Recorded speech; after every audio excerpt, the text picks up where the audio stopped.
Good morning, loves, it's Demi here, and today on the homestead we have a little bit of a problem. Well, it's kind of not a problem, it's more of a positive problem, and that is that we have an overabundance of eggs. We currently have way too many eggs than we can eat or give away, so I'm going to be preserving eggs for the very first time. Currently we have 3 chickens, and they're already like 3 years old also, so their egg production isn't what it used to be. But even with that, we still get around 3 eggs every day, so every chicken lays 1 egg every day. I know that there are a lot of ways that you can preserve eggs. For instance, you have pickling, you can there's like a water method with a specific type of jar. We don't have that. But you can also freeze them, you can freeze dry them, obviously make them into meals and freeze the meals. But I thought, because this is my first time, I'm just going to do something that's very simple. I'm going to be scrambling all the eggs and then I'm going to put them in jars and freeze them. Just as an idea about how many eggs we have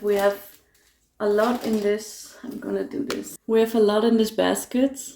And we also still have a few that are in the chicken coop, so I'm gonna have to get those still. I think there are about 30 in here, but I am going to have to wash these first because they are a little dirty, and I think that when you clean them they will preserve a little bit longer because they're not dirty. And I'm not using soap, I'm just using a little bit of warm water to rub off any debris that there is on there. And then, as you can see, it's nice and clean. And I'm going to be laying them out over here. Some people really don't care about their eggs being dirty. And that's fine, but I don't want any debris like flying in when I crack the eggs. And another reason why I'm cleaning off the shells is because I am going to be preserving the shells as well. And the reason why I'm going to be doing that is just because we like to make our own cat food from time to time. And eggshells are a great source of calcium, of course. So what I'm going to be doing is I'm going to grind them up, like make a little bit of powder out of them. That way truly nothing goes to waste. So now that the eggs are somewhat clean, I'm going to crack everything into this other bowl.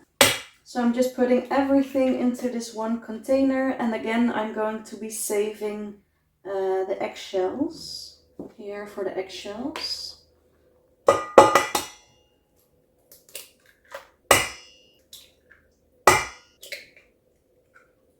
I am going to be turning around my camera just because I feel like this is way more satisfying to watch than just me cracking them open. Because you're gonna see the container slowly filling up.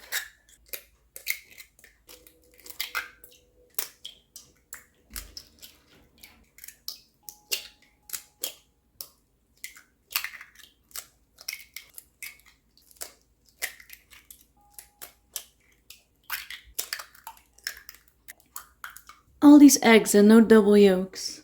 We tend to get double yolks from time to time, but all of these don't have it.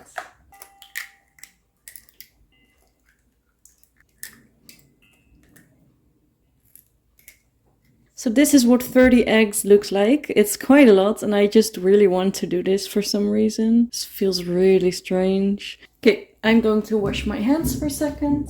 I am going to be scrambling all of these eggs. So I'm just grabbing a whisk and I'm just going to break up all of the yolks and make sure it's one even color.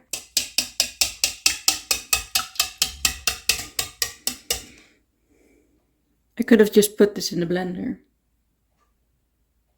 No, that's way more cleaning work.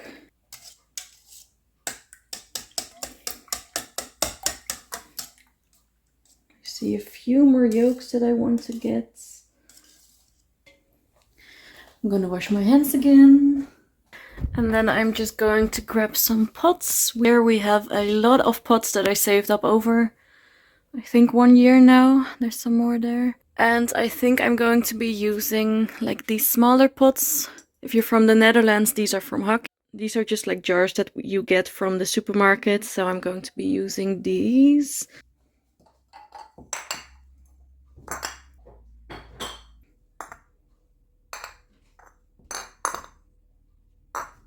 Okay, let's just start with 8 because I really don't know how much I am going to be using because I really don't know how much I have. So these are of course pre-washed. Every time we get like little jars like this, I wash them after I empty them. I am going to be removing all of the lids, and that's just because when you freeze things in jars, when you air tighten them, they tend to burst, they tend to break. So no lids. I will put the lids on them again when they are completely frozen. Also, I am going to be filling them up till about here, like the line of demarcation we have. I'm using one of those like soup pouring spoons. And of course we can clean up the sides afterwards. There, so that's one. There.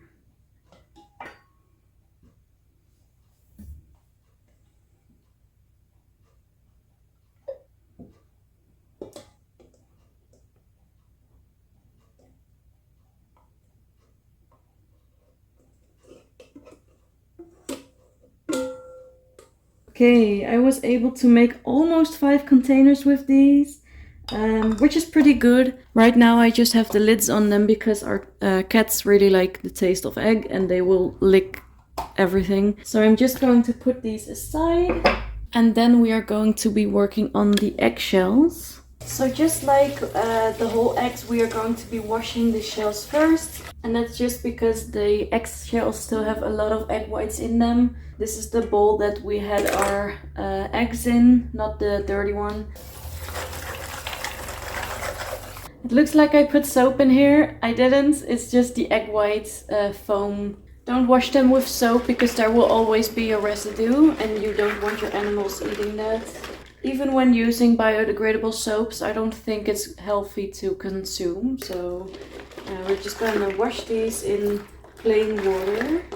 So now that we have all of these clean eggshells, I'm going to be putting them in the blender just to like break them up.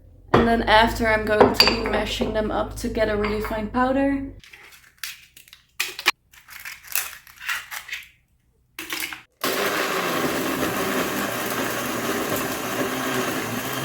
And just like that, all of those eggshells make up a tiny bit of everything we blended. You can see it all travels down quite quickly. And you can kind of see, I don't know if you can see it on camera, it's like a little bit of cloudiness right here. I don't know how you call it in English, but it's like the fine sleeve at the inside of the egg. There's like a little bit of a film-ish type of material. So I'm just going to flush that out a little bit. And then this is what we have left over. It's like a really fine, just taking a little bit. It's like a really fine grainy, substrate. And that I'm just putting into my Morlin pestle.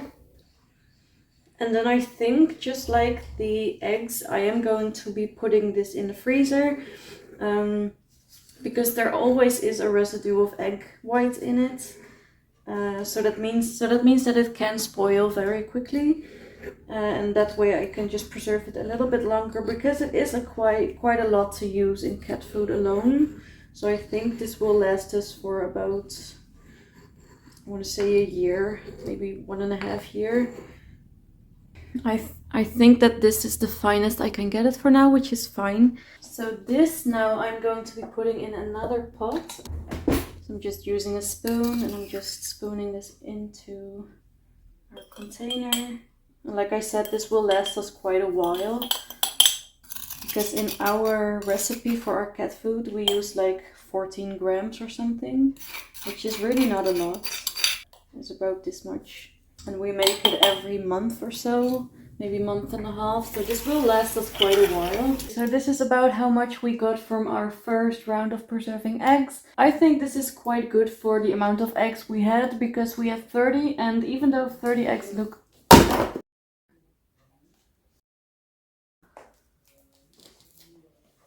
And also what I really love is that we can preserve the eggshells too, and that way we don't have any waste. So like I said, I'm just going to put this in the freezer like this, but without a lid, so they're going to be standing upright like this.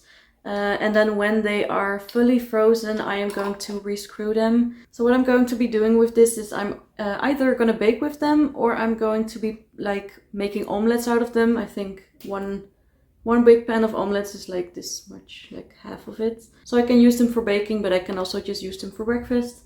And the eggshells, like I said, we are going to be using in our cat food. I think I will make a video about us making cat food, because it is quite something that people don't really do a lot anymore, I feel like. At least not in the Netherlands. I don't really see anyone making their own cat food out of like whole meat. You can expect that from me in the future. Also, another video you're going to see from me is about our quail. We are going to be keeping quail for the eggs and also for meat. Right now we do have quail eggs in the incubator, and most of those will be for my dad, but some of those we are going to keep for ourselves. And we are going to have to build a little coop for that, so that's also fun. I'm going to be filming most of it, but I think it will be in more separate videos, because I really like filming stuff while it's happening, instead of like waiting a month for everything to for me to like collect everything on video and then make one big video. I really enjoy just bringing you guys along while it's happening. I am leaking egg. As I'm talking, I'm just like shaking it around and it starts leaking. So those are some of the videos I'm going to be making in the future. So if you're excited for those little projects, then consider subscribing, because it really helps out my channel. We recently just hit 530 subscribers, which I'm really grateful for, so thank you for everyone who's new. But yeah, with that being said, thank you so much for watching like always, and I hope to see you in my next video. Goodbye!